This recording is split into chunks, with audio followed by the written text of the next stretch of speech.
Bár jó magam nem vagyok rajongója a kínai óragyártásnak, de van itt valami, ami mégis felkeltette a figyelmemet. Most jöjjön egy olyan kínai panda, ami előtt még a svájciak is fejet hajtanak.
Vajon a csomagolás is úgy fénylik, mint maga az óra?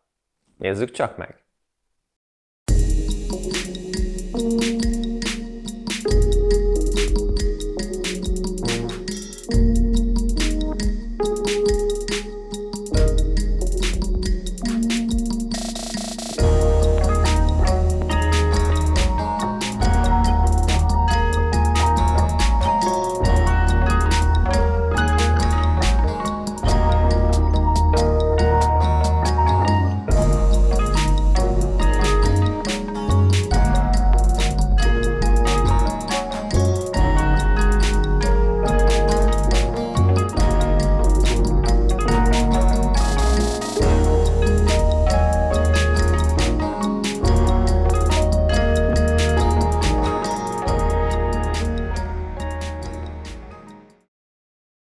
Most azt tisztán látszik, hogy a gyártó nem a csomagolást részesíti előnyben. De akkor mit? Nézzük csak meg! Ez az óra az 1963-as Seagull pilóta kronográf óra újra gondolt változata. A Seagull Kína vezető óragyártó vállalata 63-ban készítette el ennek az órának az elődjét a kínai hadsereg számára. Ezt az órát viszont már szerkezet kivételével nem a Seagull, hanem a Sages és számos egyéb kínai gyártó gyártja. A teljes egészében polírozott klasszikus formájutok szélességét 38-ról 40 mm-re növelték, a vastagsága pedig maradt 13,2 mm. A tokfülek távolsága 50 mm és a szélessége pedig 20 mm, tehát 20 mm széles szíjakat tudtok rárakni. Ami véleményem szerint kelleni is fog, mert a hozzáadott fényes merev alligátor mintás bőr színe sokkal jobbat is találhattok. Az óra egy mindkét oldalán enyhén domború, belső tükröződésgátló bevonatos zafírüveget kapott, amin keresztül igen látványos és sportos a monokróm számlap, amire a fekete-fehér megjelenése miatt ragadt rá egyébként a Panta becenév is. Egyébként a számlap nem is tisztán fehér, hanem inkább olyan sejmesen enyhén tört fehér hatású. A számlapon lévő indexek mind rakottak és szépen polírozottak, bár az igazításuk olykor nem tökéletes. Az összes index közepén lumfestést láthatunk, melyek ugyan világítanak a sötétben, de hát teljes törtöttség mellett is csak pár perces fénykibocsátásra számíthatunk. A perc és óramutató polírozott, kardél mintázatú, és rajtuk lévő lumfestés sajnos az indexekhez hasonlóan gyenge teljesítményt produkál. A másodpercmutató fekete, a végén lévő piros festés pedig nagyon feldobja az összképet, továbbá segít azonnal megtalálni a mutatót a monokróm számlapon. Ez a mutató kizárólag akkor üzemel, amikor elindítjuk az időmérő funkciót. Csak úgy, mint a jobb oldali segédmutató, ennek segítségével maximum 30 percig mérhetünk. Érdekessége, hogy csak percenként ugrik egy osztást, így egyszerűbben leolvasható, hogy éppen hol is tart a számláló. A bal oldali segédmutatón követhetjük a másodpercek múlását, mikor nem használjuk az időmérőt.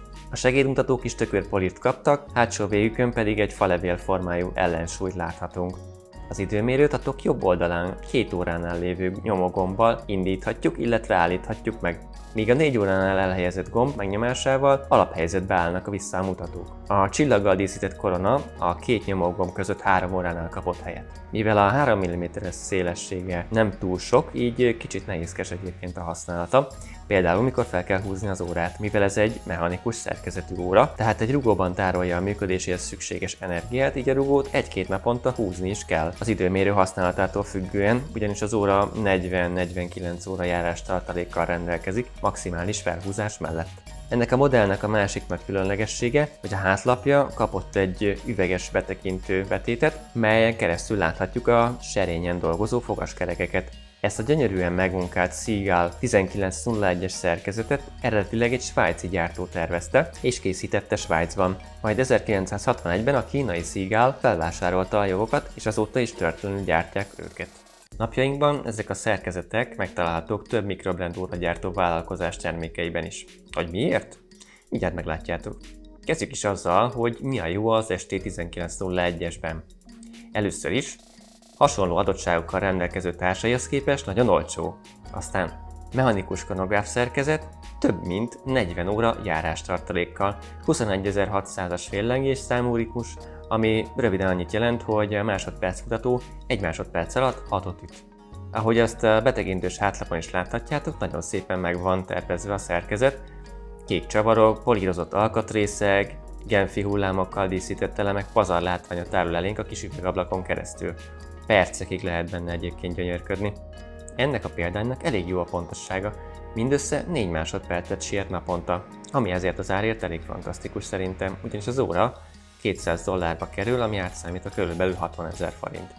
Ráadásul plusz 2-3 ezer forintért kérhetitek hattyúnyak szabályzóval is a szerkezetet, ez egyébként olyan, amit én kértem, amiről annyit kell tudni, hogy hihetetlenül pontosan lehet vele beszabályozni az órát. Az elhangzottak fényében nem csoda tehát, hogy pár óragyártó manufaktúra is felfigyelte rá. De kérdeznétek, hogy mi a csapda az egészben? Hát mi más lehetne, mint a minőségellenőrzés. Sajnos elég nagy a szórás a szépen járó, jól funkcionáló példányok és az akadozó, nehezen induló, rosszul összerakott társaik között. De én ennek ellenére is azt mondom, hogy ennyi pénzért egy igazán különleges csuklódiszt vásárolhattok magatoknak. Na, mit gondoltok? Kinek ér meg 60 000-et? Írjátok meg a kommentekbe a videó alá. No de elég is a szövegelésből. Nézzük meg, hogy hogyan néz ki a hozzáadott bőrszíj az 18 centis csuklómon.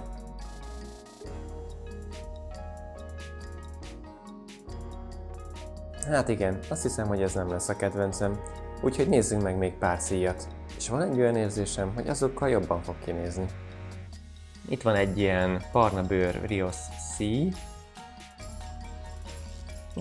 Ez nem rossz szerintem, egész jó ezzel a fehér varrással.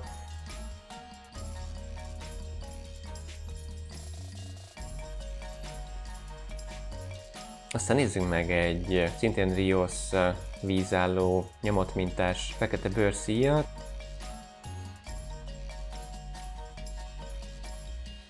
Ez igen, szerintem ez elég királyul néz ki így a fekete-fehér számlaphoz.